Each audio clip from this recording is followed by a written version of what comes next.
అన్నంత పని చేశారు ట్రంప్.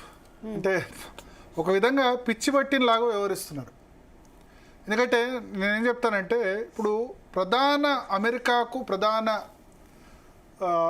శత్రువు ఒక విధంగా ఈ టారిఫ్స్ కానీ, అమెరికాలో ఎక్కువ ఎక్స్పోర్ట్ చేసేది చైనా కదా. చైనా మీదేమో టారిఫ్స్ విషయంలో బ్రేక్ వేశారు.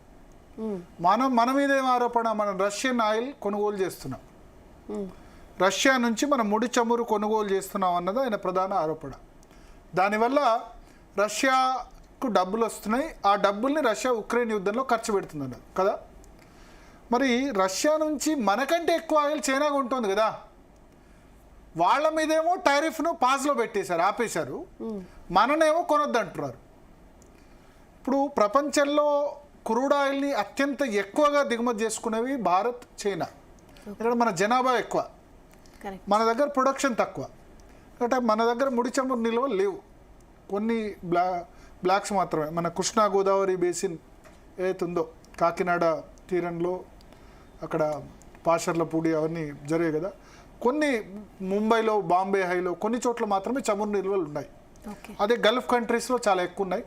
తర్వాత ప్రపంచంలో అత్యధికంగా చమురు తయారవుతుంది రష్యా, సౌదీ అరేబియా, ఇరాన్, ఇటువంటి కంట్రీస్లో. దీనిలో ఇరాన్ దగ్గర మనం చమురు కొనుగోలు చేయకూడదని అమెరికానే శాంక్షన్స్ విధించింది. ఎందుకు?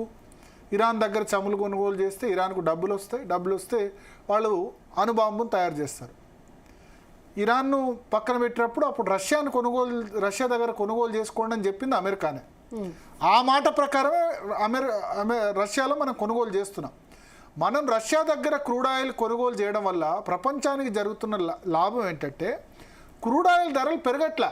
ఇప్పుడు Russia is highest OPEC countries, అంటే ఆయిల్ ప్రొడ్యూసింగ్ కంట్రీస్ కాకుండా ప్రపంచంలో అత్యధికంగా ముడి చమురు తయారు చేసే దేశం రష్యా దగ్గర ఎవరు కొనలేదనుకోండి, కొనకపోతే ఏమవుతాయి, అన్ని ఒపెక్ కంట్రీస్ అంటే సౌదీ అరేబియా, గల్ఫ్ కంట్రీస్ దగ్గరే కొనాల్సి వస్తుంది. అప్పుడు ఆటోమేటిక్గా రేట్లు పెరిగిపోతాయి కదా.